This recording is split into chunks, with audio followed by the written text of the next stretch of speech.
I started to study this information 54 years ago. In fact, last October, I started my 55th year of studying this. Now, that's longer than probably many of you are living, maybe longer than your parents have been living. But I've studied it every day. I've become absolutely fascinated with this information. And as I go through this, I think you're going to be fascinated with it. Now, I didn't always have this information. Today, I have a company that operates all over the world. I earn millions of dollars. I have some wonderful friends. And I live an interesting life. When I wake up in the morning, I know that I'm going to be doing what I love all day long, and I'm going to be extremely well paid for it. But it wasn't always like that. I have to go back to 1961. And in 1961, a man gave me this book. And that's when everything in my life started to change. The book is Think and Grow Rich.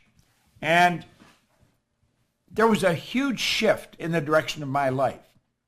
Now, I'm not going to be on here long, maybe, an hour. But in that hour, I'm going to suggest that you could change everything in your life. You see, today can be the turning point in your life by making a simple decision. But if you don't make decisions, you're going to stay right where you are. We have to make decisions. If we're going to change, we have to change the direction that we're going. And when we change the direction we're going, then we want to make sure we're going in the right direction. Because if we're not, we're going to either go backwards or we're going to stay where we are. Now, I had something pretty interesting happen. When I committed to study this material every day and follow proven direction, the change that took place was enormous. And it can be for you. Now, there's one thing that you absolutely require if you're going to make a big change, and that's discipline. See, without discipline, nothing happens. Now, I found that discipline is the ability to give ourselves a command and then follow it. Now, I'm going to suggest as we go through this, and I suggest you make some decisions. Don't look at somebody else and say, what are you going to do? You see, what they're going to do has absolutely nothing to do with where you're going. It's what are you going to do? That's what really makes the difference. Now, I've worked with tens of thousands of people all over the world, and I've watched some absolutely phenomenal changes take place. I've watched kids go from a C&D average to an honors mark almost overnight. I would have difficulty counting all the people that have gone from ordinary incomes to multi-million dollars. You see, earning money is not difficult. It's just that hardly anyone knows how to do it. And for good reason. We can go right to our school system and no one ever teaches us how to earn money. And for good reason, they don't know how to earn money. Now, is earning money all this is about? Absolutely not. This is about living the way you want to live. Now, I've been traveling all over the world. I started to study this, and great change took place, and then I wanted to know why I changed. And so I started to study it from a different perspective. I want to know what happened to me, which I'll talk again about in a moment. And so I began to study, and then when I figured it out, got the dots to connect, all I wanted to do was share it with other people. And everywhere I've gone around the world, I have found that people are essentially the same. Now, I've worked in China, I've worked in South America, I've worked in Australia, New Zealand, all over Asia, across all over North America, and certainly all over Europe. And people are essentially the same. Doesn't matter where you go. I don't care if you're in Shanghai, in Kosovo, or New York City. I have found that there's three things. Frequently after a seminar, I'll sit around and I'll chat with some of the people, maybe that were late leaving the room, and I'll call them aside and I'll say, what do you really want? And I found that not everybody wants to be really wealthy. But what they do want, they want to eliminate any financial concerns. In other words, if they want to get a new car, they want to be able to get it. If they want to take a trip, they want to be able to take the trip. Or if they see a sweater or a dress or a suit they'd like, they want to be able to buy it.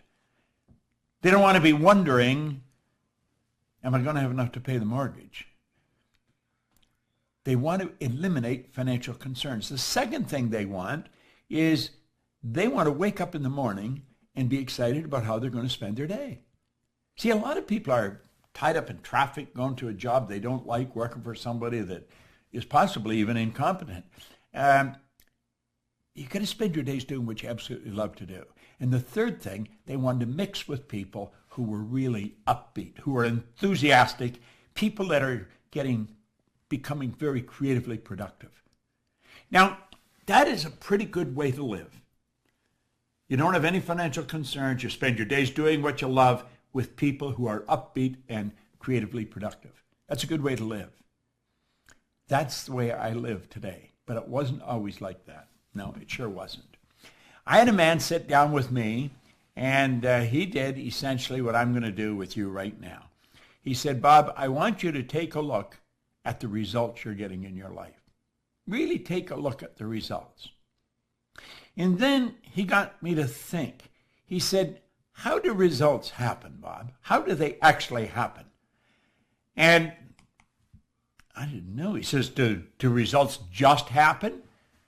Well, of course, results don't just happen. And this is where the man approached me back in 1961. He said, I want to magnify the results that you're getting in your life. Really take a close look at it. Because he said people are just falling short in a couple of areas. And he pointed out that we're only limited by weakness of attention and poverty of imagination. In other words, we got to stay focused and we've got to use our imagination to build the kind of world we really want. Now, I think that's what you want to do. That's what I want to do. I don't think you were looking for something to do when you sat down to watch this.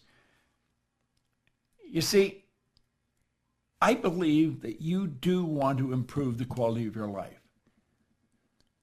And a man named Ray Stanford sat down with me a long time ago in 1961. And he put an R on a sheet of paper. And then he put an H. He said, Bob, that's happiness. He said, that represents health, and that represents wealth. Now, he said, I want you to look at those three areas of your life. Are you getting what you want to get? Are you doing what you want to do? He said, I'm going to tell you something about results. Results always tell the truth. By their fruits you'll know them. Results always tell the truth.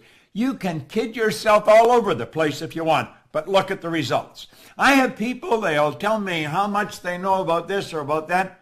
Take a look at the results. The results tell the truth. If you're playing golf, the scorecard tells the truth. You see? Now think. Your bank account tells the truth. Your sales tell the truth. Your position in life, the health of your body. And he looked at all these areas and he said, do you think I'm a healthy guy? And I said, yeah, you seem pretty healthy to me. He said, have you ever seen me sick? I said, no. He said, have you ever seen me broke? No. You think I'm a happy guy? And I said, yeah. He was a healthy guy. Happy. Always had a roll of money on him. Well, he said, you know something? You're one of the most miserable people I've ever met. And I was. And he said, you're always sick. And he said, you're always broke. Now, he was being kind. I was earning $4,000 a year at the time. But look at this. I owed $6,000. That is not a good position to be in. You see, if I had taken every cent I earned for 18 months and paid debts, I would have just broken even. It was an impossible situation. He said, Bob, why don't you change your results? Do you know something? I honestly don't believe that ever entered my mind. I really don't. You say, well, it must have. No, I don't think it did. I think I got up in the morning and I just went to work. I did whatever I was doing and hoping things would get better, but never sitting down and talking to someone that really knew how to make it happen. If you want to fly a plane, you don't go to a barber and ask them, how do you get the plane off the ground? If you want to learn how to dance, you don't go to a mechanic. You go to a damn good dancer. It doesn't matter what you want to do. If you're going to do something, go to someone who has demonstrated results. Now, this guy had demonstrated he was happy, he was healthy, and he was wealthy. And he said, do you ever read anything? And I said, no, I can't read. Now, that wasn't true. I could, not well, but I could.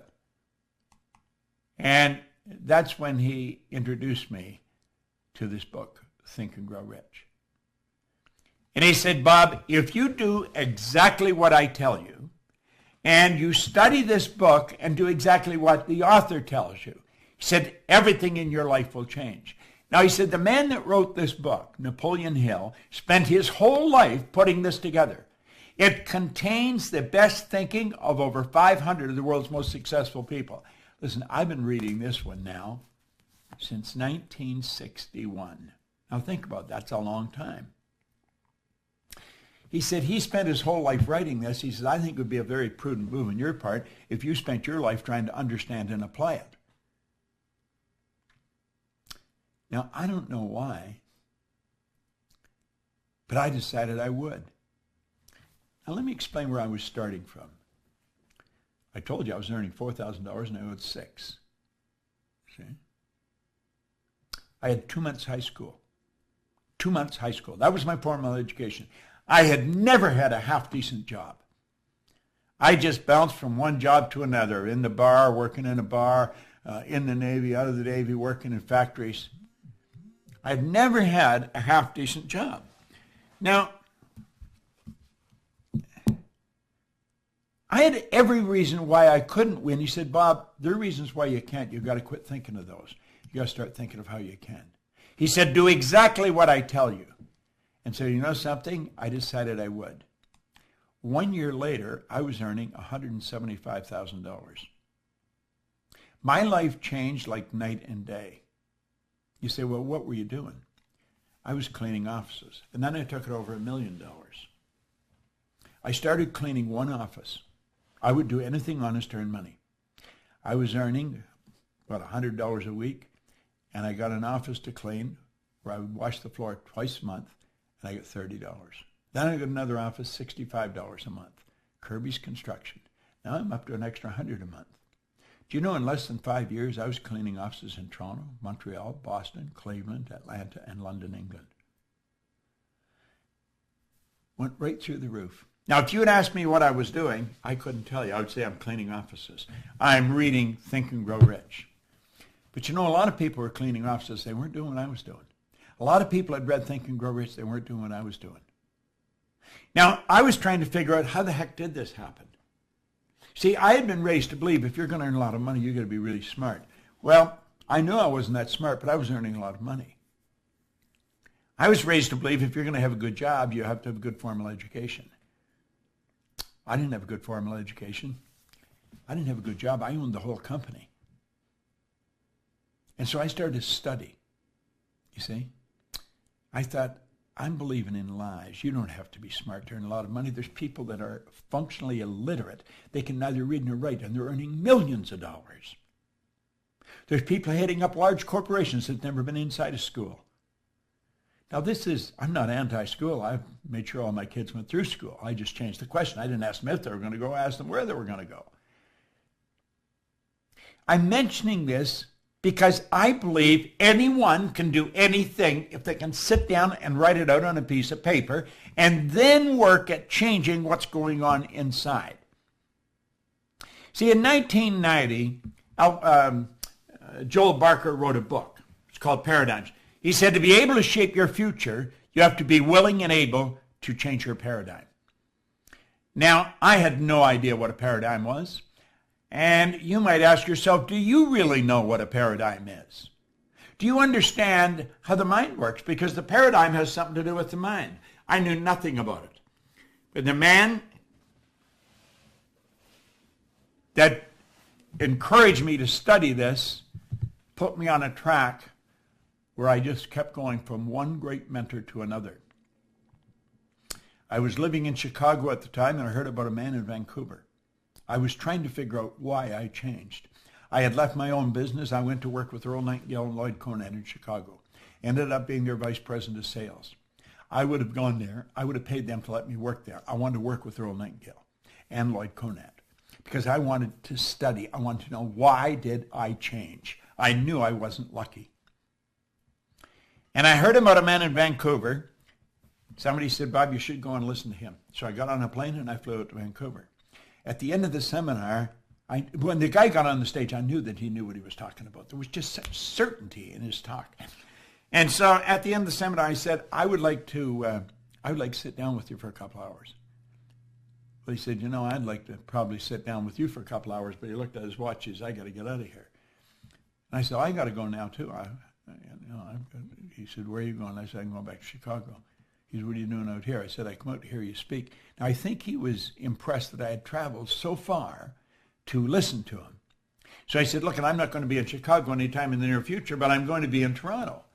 And I said, I'm from Toronto. I'll fly over. I'll meet you over there. And so the two of us sat down in the Skyline Hotel. And we were there. We were supposed to be 3 hours. We were there for about 3 days. And he and I were as thick as thieves right up until he died. Now, he introduced me to this idea that I'm going to introduce you to. And what I'm going to show you is, without question, the most powerful idea I have ever learned. And if you don't understand this, the odds of you making great changes are very, very slim. I want you to look at the mind and then look at paradigms. But let's personalize it. Let's look at your mind and your paradigm. Now, let that drawing represent your mind. That, by the way, is the most valuable concept I have ever learned. There's the conscious mind, the subconscious, and the body. Okay? Now, the conscious mind is the thinking mind. Do you know that the average person does not think? Do you know that thinking is a subject that's not taught in school? You'll say everybody thinks. Hardly anyone thinks. I remember old Nightingale used to say, if the average person said what they were thinking, they would be speechless. Do you know what we do? We confuse mental activity with thinking. That's not thinking. Listen to what most people are saying. They'd never say what they're saying if they were thinking. Watch their behavior. They'd never do what they were doing if they were thinking. Back in 1981, I picked up a paper from Dr. Lawrence Rampell. Listen to what he said. Thinking is a skill which can be learned just as we learn skills such as typing and playing the piano. Few public schools offer courses devoted expressly to teaching thinking. Rather, we are expected to learn and teach thinking as a byproduct of learning mathematics, reading, history, science, a trade, and so forth. And we do learn a lot about thinking in that way. The trouble is we learn our thinking skills in bits and pieces, and we never put it together as an overall picture. If asked to describe what all is required in order to think effectively, most of us would be at a loss to give a complete account. Thus, we are unable to assess our own thinking skills or systematically teach the skill of thinking to others. Well, it's with your conscious mind you think. This is also what we call the educated mind. And I'm going to come back to that because I'm going to show you just how far off track we get with that. Now, this is where our intellect is resident. And it's the intellectual factors that give you the ability to be the creative ability. You say you're created in God's image? Well, that's where the creative faculty comes in. In our intellectual factors, you have perception, the will, reason, imagination, memory, intuition. Now, the subconscious mind is quite different from the conscious mind. That's what we call the emotional mind. See, the conscious mind can think, so therefore you have the ability to choose. You literally choose where you're going. Now, the choice may be unconscious, but it is a choice. You have the ability here to accept or reject information. When we see something come on the news about the economy's taking a dive, say maybe for them or you, but not for me. You've got the ability to reject information. Somebody starts to tell you a bad story, reject it. Now think. You have the ability to accept or reject in your conscious mind. You have the ability to originate ideas in your conscious mind. You can originate any idea you want. Now your subconscious mind has no ability to reject. It must accept. And here's something else. Whatever's placed in the subconscious mind is going to dictate your world. It really will. And your imagination or your subconscious mind cannot differentiate between what you imagine and what's real. So if you imagine something happening and you get emotionally involved, it's actually starting to happen. You may say, well, that's ridiculous. Well, the Wright brothers didn't think so. Ed Hillary didn't think so. Steve Jobs didn't think so. Think about it. Thomas Edison didn't think so. Alexander Graham Bell. See, we listen to them and think, well, they're different. No, they're not different. They're exactly the same as you and me. Now look here for a moment. I've given you the basics about the mind. Now let's look at this. Today, you're being inundated with information in your conscious mind from radio, from other people, from TVs, from newspapers. And you have the ability, because you have a reasoning factor, you have the ability to think. And you can say, I don't want that information. I'm not accepting that. And you can cause it to go away. But you know something? We don't do that. Not only do we not do that, we don't even think about it. We don't even think. Why? We leave our mind wide open. And it goes right in. What do we say about the subconscious? It has no ability to reject. It must accept. Why do we do that? Because we're programmed to do it. That's why we do it. That's our paradigm. How did that happen? How did it happen that we go around leaving our subconscious mind wide open? Because it's what's going on in the subconscious that dictates what you do. Well, let's look at it for a minute. Let's close the window here and open it over here. Now, I'm hoping you're paying attention to this, because this could be worth millions to you. It can cause you to live in a healthier body. It can cause you to build your business. See, this is you as an infant. Not today. This is you as an infant. And what's going on? Whatever's happening around you goes right into your subconscious mind. And it just keeps going in over and over and over. See, you're programmed genetically. That's why you look like your relatives. There's a little particle of energy from mom and a little particle of energy from dad came together. And that was the nucleus of you. And 280 days later, you made your debut on the planet. But you have all that DNA, moms and dads, going back for generations. You're genetically programmed. Many of your beliefs have just been passed from one generation to the next. And many of them are absolutely ridiculous. Well, you see, your self-image is formed when you're in your little life, when you don't even have the ability to think. Now, self-image is just one idea. A multitude of ideas are a paradigm. Look at the people we're surrounded by. Robert Heinlein said, in absence of clearly defined goals, we become strangely loyal to performing daily trivia until ultimately we become enslaved by it. Now think about that.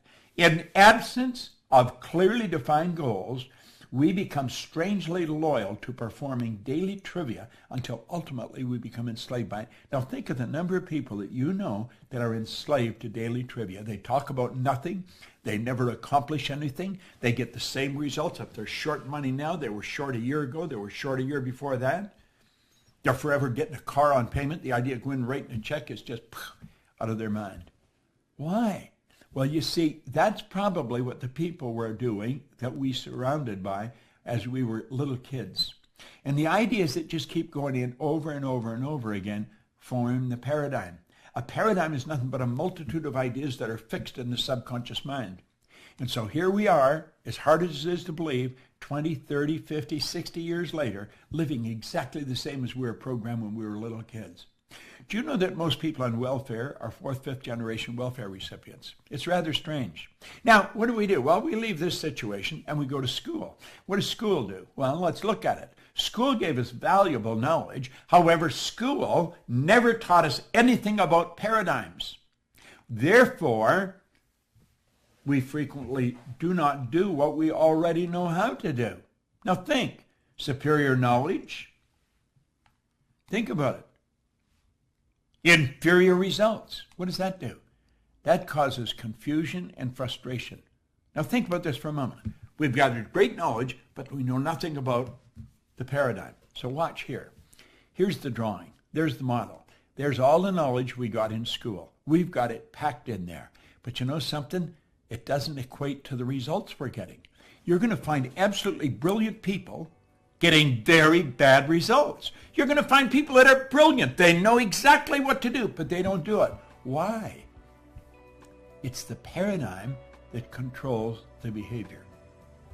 Now listen, I've studied this for over half a century. I had no formal education. I had no business experience. I earned millions of dollars. I'm 81 years old. I've got more energy than most people that are 21. I have a sister-in-law that says he's 81, he looks about 60, and he's actually like he's about 30.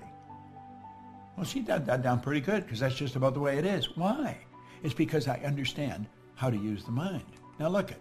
If you want to change your results, if you really want to change the results, there's something that you've got to do. You've got to know how to change the paradigm. And if you don't change the paradigm, I don't care what, nothing's going to happen. You find people going back to school because I think if I got some more knowledge. No, you're not short on knowledge.